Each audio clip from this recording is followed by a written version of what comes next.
I'm going to make the loop end of the Egyptian clasp using the same 20 gauge half hard silver wire. And I'm going to make that first little bend. Then I'm going to make that ring. And again, I'm going to open my pliers and leave myself the room to go too far, like that. And then I bring it back into place so that it looks like that. And the two pieces of wire are aligned right there, the two ends. Then I grip the whole thing quite tightly and I push out to the side. So it looks like that. Then I'm going to get a nice grip with the very fat end of my pliers and make my ring, and then bring it around too far. Then with the tip of the pliers I'm going to bring it back and align it with the other two. If this little ring is a little out of alignment, you can just straighten it out. All these things can happen. Straighten it out so that these two rings are going to be parallel. Then I put my pliers into the first ring and bring the other wire around to match it and go too far. So now it looks like this. Let me turn it for you. So that you've got these three wires in a line, they're aligned. You've got these two rings here. Now I'm going to bind those three wires, those three bits of the wire, if you know what I mean, around.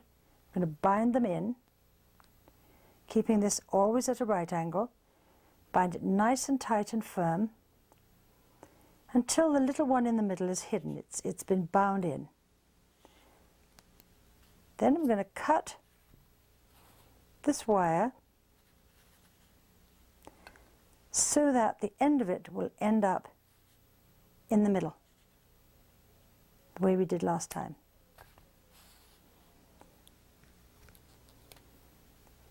Then I'm going to pinch that little wire into place so that the tip of it, the end of it, is right in the middle and there's no burr. So you've got to be able to feel it and feel that there's no burr, and if there is one, just tuck it in so that it almost starts to go into the center.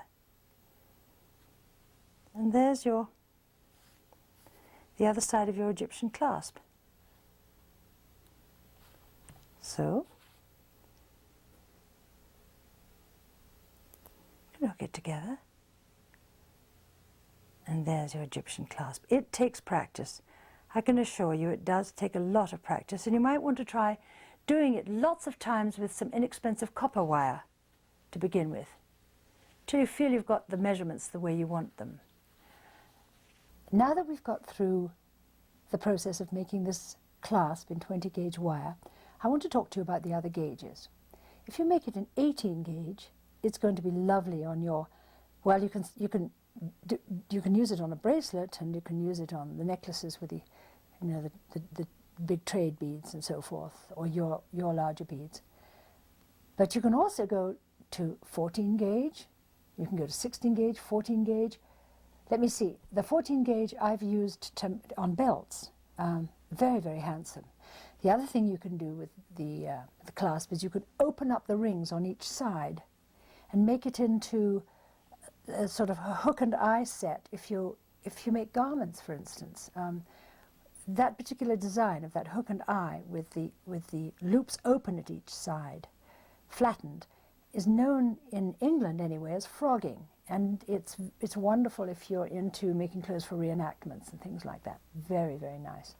The other thing is to go down into the miniature with it.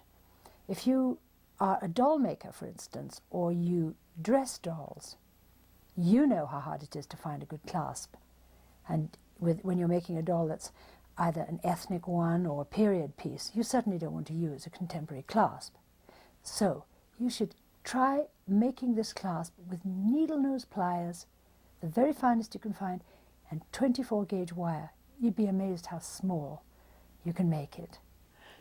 I wanted to show you these pieces. The two bracelets are by Laurie Copeland, and the blue bead is Kristin Franzen Orr. Laurie's work fascinates me. It's very witty, and she's got a great eye for detail and texture, and it's just nice to see the way she frames her beads in her bracelets and in her work. And there's all kinds of little details too. And Kristin's bead, I got that at a gathering a few years ago, and I put it on the chain, and I love to wear it. I mostly only wear my own jewelry, but I have a periwinkle blue dress that bead looks incredible with on that chain. I just wanted to make sure that I brought them to you. Ah, the detail of her work, the grace. And the huge hole, you know, so that you can put a nice big chain through it.